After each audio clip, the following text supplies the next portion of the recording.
Bueno, déjame decirte primero que esta cifra de 80% en un mes de Venezuela es superior a la cifra que tiene la economía mundial, todos los países, en un año. Esta es una cifra desproporcionadamente elevada de inflación y seguimos pues en este proceso de hiperinflación. El factor que está detrás de esta dinámica de la hiperinflación reciente ahora en Venezuela, me refiero al mes de abril, es evidentemente la devaluación del bolívar, una devaluación muy agresiva que se trasladó al mercado cambiario, de ahí se trasladó a los precios y terminó impactando pues esa tasa de inflación. Ahora, este es un fenómeno muy extraño el que está pasando en Venezuela, porque en general, con el estado de pandemia que hay en la economía mundial, lo que estamos viendo es muestras de deflación a nivel internacional. Los precios, en lugar de subir, están cayendo, y la razón por la cual los precios están cayendo es porque el consumo y la demanda de bienes se ha disminuido notoriamente y la economía está en un estado de depresión. Entonces es realmente muy curioso este fenómeno que está sucediendo en Venezuela, que en lugar de acompañar a la economía mundial en esa onda de caída de los precios, lo que están es los precios acelerándose, y esa aceleración, como ya le expliqué, se debe durante el mes de abril principalmente al efecto de la depreciación o devaluación del bolívar en el mercado de cambio.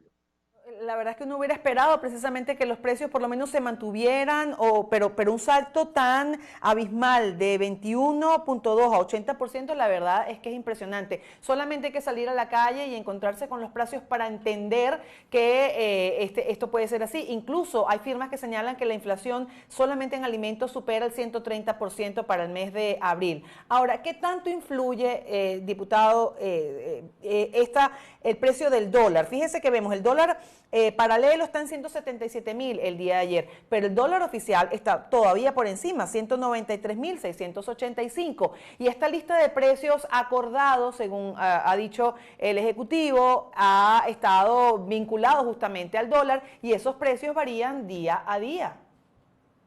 Claro, porque en un ambiente hiperinflacionario los precios van cambiando permanentemente, entonces no hay forma de regular un conjunto de precios. Y le voy a poner el precio del producto más indispensable para los venezolanos, la harina de maíz precocida.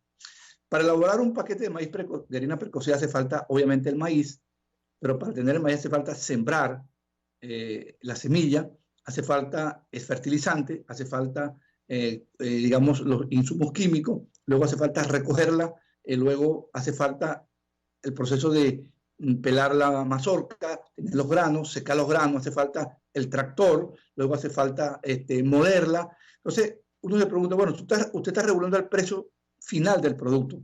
¿Y cómo hace con la cadena de productos, insumos intermedios? ¿No va a regular el precio del maíz?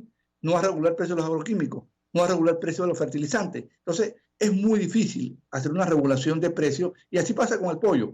Usted regula el precio final de venta del pollo. ¿Y cómo hace con el alimento concentrado? No lo va a regular. ¿Cómo hace con el sueldo de los trabajadores? No lo va a regular. Entonces, al final, la regulación funciona por unos días y luego viene una figura muy común en Venezuela, que es que los precios empiezan el desacato sobre los precios. Ya los policías se van de los mercados porque no pueden controlar los precios, y vuelve otra vez ese proceso que ya conocemos, digamos, en lo cual los precios se incrementan de nuevo, porque el control de la economía, de la inflación, no es un fenómeno policial, es un fenómeno económico que tiene que ver con las condiciones monetarias, con las condiciones fiscales y obviamente con la devaluación de la moneda, que es lo que estamos viendo, que es la fuerza que recientemente está impulsando el aumento de los precios. ¿Y qué tanto influye, diputado? Ya tenemos que ir cerrando, esta es la última pregunta. ¿Qué tanto influye en la escasez de gasolina en los precios? Y por otro lado, Tarek El Aissami hablaba la semana pasada, el viernes, de volver al restablecimiento de la normalidad relativa. Se hablaba de incluso franjas horarias que podrían producirse para precisamente ir reactivando la economía que está paralizada en un 90%. ¿Esto sería posible tomando en cuenta ese factor, gasolina? Esas dos preguntas, por favor. Bueno, evidentemente la gasolina es el factor de mayor restricción para el movimiento de la economía actualmente. O sea, un país que no tiene gasolina como Venezuela ahorita le cuesta la movilidad, entonces los productos se encarecen. porque para traer una carga de alimentos, recordemos que Caracas y las grandes ciudades no son centros productores, son centros consumidores, hay que abastecerlos. Eso encarece los costos y al encarecer los costos se traslada hacia los precios. Entonces no hay ninguna duda de que la gasolina es un ingrediente que está contribuyendo a ese aumento de los precios. En cuanto a la apertura de la economía, yo soy partidario de que hay que abrir la economía. Según los casos que registra el régimen sobre los coronavirus, no hay motivo para una cuarentena tan elevada. Yo creo que no la han abierto la economía por una condición y una restricción fundamental, la falta de gasolina. Porque la gente o se está muriendo del COVID o se va a morir de hambre. Porque tenemos básicamente el 55-66% de la fuerza de trabajo paralizada en Venezuela. Porque la gente que trabaja del día a día, los cuentas propias, la gente que trabaja en la economía informal no está teniendo ingresos. Al no tener ingresos no demandan bienes. Al no demandar bienes las empresas no producen. Entonces tiene una parálisis de la economía brutal.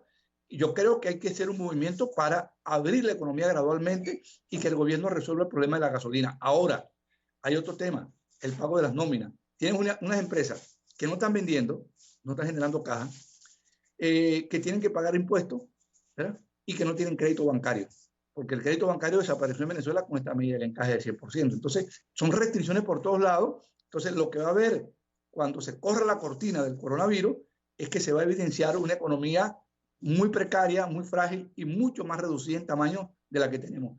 Se calcula que entre el año 2014 y 2019 la economía perdió 60% de su tamaño, una economía microscópica.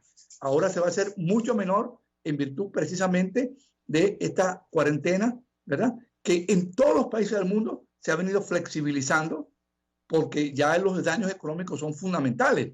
En Estados Unidos hay 30 millones de desempleados. Europa se calcula que va a tener la mayor recesión en 150 años. Es decir, América Latina está destrozada por todos lados. Y Venezuela, con un sistema de cuarentena exageradamente rígido, ¿verdad? Que lo que hace es ocultar la crisis del combustible, que es el factor fundamental por el cual no se ha abierto la economía.